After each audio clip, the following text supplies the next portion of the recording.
नमस्कार friends, keep learning with export import make in India campaign.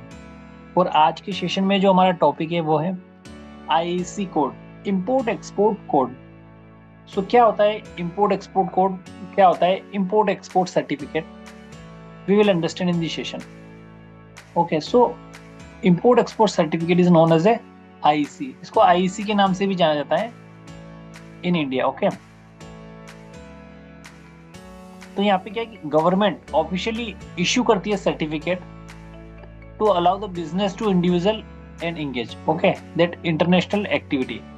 कोई भी businessman अगर इंटरनेशनल एक्टिविटी में एंगेज होता है तो for that the certificate require which is called import export certificate. ठीक है, तो एक्टिविटी किस टाइप की हो सकती है? जस्ट लाइक इंपोर्टिंग गुड्स और exporting goods to foreign market.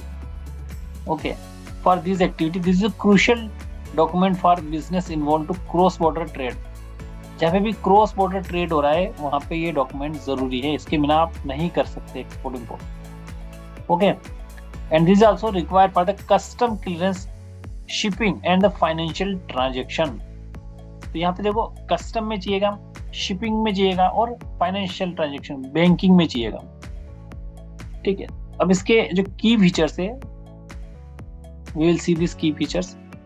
So key features of import export certificate, unique identification। जैसे कि क्लास में आपको एक रोल नंबर दिया जाता है।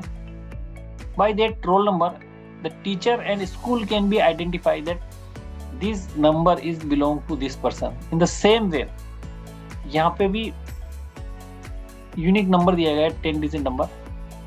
by that 10 number government will identify to the exporter importer or any business individual। Okay, क्यों दिया जाता है? क्योंकि इंपोर्ट और एक्सपोर्ट में मल्टीपल नेम सेम हो सकते हैं इन क्लास, जैसे आकाश जैन, आकाश राठौर, ओके, आकाश वर्मा। तो यहाँ पे क्या है कि by name identification is problem, so roll number दिया जाता है क्लास में। इन द सेम वे यहाँ पे इंपोर्ट एक्सपोर्ट कोड दिया जाता है सो दैट कि इंपोर्टर और एक्सपोर्टर को इजीली आइडेंटिफाई किया जा सके। इसके लिए रिगुलर रिक्वायरमेंट जो होती है वो क्यों होती है? रिगुलर रिक्वायरमेंट है इसकी to mandatory for the business to have this certificate. Okay, for what? Import and export goods legally. अगर आप लीगली इंपोर्ट एक्सपोर्ट करना चाहते हैं तो आप डॉक्यूमेंट लेना ही पड़ेगा। Without this document you can not import export any goods. Okay, इसके अलावा बात करें वन टाइम रजिस्ट्रेशन, तो ये आपका एक बार वन टाइम रजिस्ट्रेशन हो जाता है। ठीक है, तो वन टाइम रजिस्ट्रेशन होने से क्या बेनिफिट मिलेगा कि आपको बार बार इसको रजिस्टर नहीं करवाना, एक ही बार रजिस्टर करवा लो, वो कि लाइफ टाइम रहेगा आपका। ठीक है, और it provide no, there is no significant changes in the business detail. Okay, इसमें कोई डिटेल चेंज नहीं होती, वैसा ही रहेगा जैसा आप करवाया। गवर्नमेंट कंप्लायंस की बात करें तो it help the government to monitor and regulate the foreign trade activity. Okay, तो यहाँ पे क्या है कि जैसे आपको यूनिक 10 डिजिट आईसी नंबर मिल गया, तो उस आईसी के रिस्पेक्ट में कितना एक्सपोर्ट कर रहे हो, कितना इंपोर्ट कर रहे हो, कितनी ड्यूटी पे कर रहे हो, कितनी शिपमेंट आपकी कस्टम में है, कितनी बाहर जा रही है, तो उस यूनिक आईसी के नंबर पे वो सारी ट्रांजेक्शन आपकी मॉनिटर की जाएगी। फॉर एग्जाम्पल, बैंक में एक अकाउंट नंबर होता है, उसमें इनवर्ड और आउटवर्ड ट्रांजेक्शन मॉनिटर की जाती है। इन द सेम वे यहाँ पे आईसी के रिस्पेक्ट में आपके इंपोर्ट एक्सपोर्ट की डिटेल्स मॉनिटर की जाती है कस्टम के द्वारा, इसके अलावा डीजीएफटी के द्वारा और बैंक के द्वारा। ठीक है, तो आगे की और भी जानकारी इसके रिगार्डिंग हम देख लेते हैं। तो इंपोर्ट एक्सपोर्ट का इंपोर्टेंस काफी है। अगर आप कोई एक्सपोर्ट करना चाहते हो या इंपोर्ट करना चाहते हो तो आपको ये लेना ही पड़ेगा। ठीक है, इंपोर्टेंस की अगर बात करें तो क्या है, what are the importance of the IEC? तो कस्टम क्लियरेंस में ये जरूरी है, necessary for the clearing shipment through the custom at time of import export. Okay, import के और एक्सपोर्ट के कस्टम क्लियरेंस में जो नेसेसरी डॉक्यूमेंट है वो आईसी होता है, उसी के बेस पे आपकी बिल ऑफ एंट्री फाइल होगी या शिपिंग बिल फाइल होगा।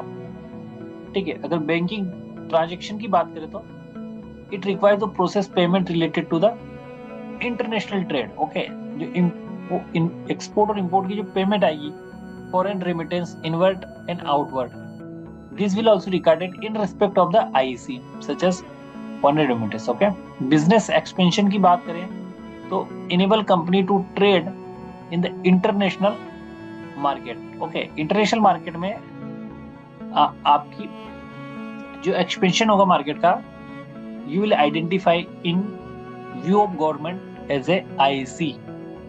Okay, they were expanding their business globally. तो इसके बेस पे आपको बाहर भी गवर्नमेंट अथराइज कर देगी, you can go ahead with this number. Okay, tax benefit.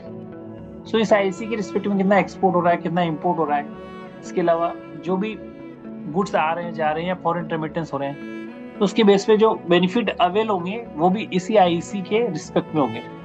So business can avail the benefit exemption under various trade policy scheme introduce by the government. So इस IC के respect में ये हो जाएगा. Legal compliance की बात करें तो to avoid penalties, legal issues compliant with foreign trade regulation. Okay, अगर आप इस डॉक्यूमेंट को लोगे तो आप गवर्नमेंट के सारे रूल्स एंड रेगुलेशन को फॉलो कर रहे हो. ठीक है. So guys, in this session we have tried to understand what is the importance of the IC. Okay, तो इस आईसी के इंपॉर्टेंस क्या होते हैं वो हमने समझा. इसके अलावा की फीचर्स क्या होते हैं वो भी हमने जाना और इसकी डेफिनेशन भी हमने समझी. सो गाइज, इस सेशन को हम यहीं पे एंड करते हैं. Thanks for watching the session. Have a nice day.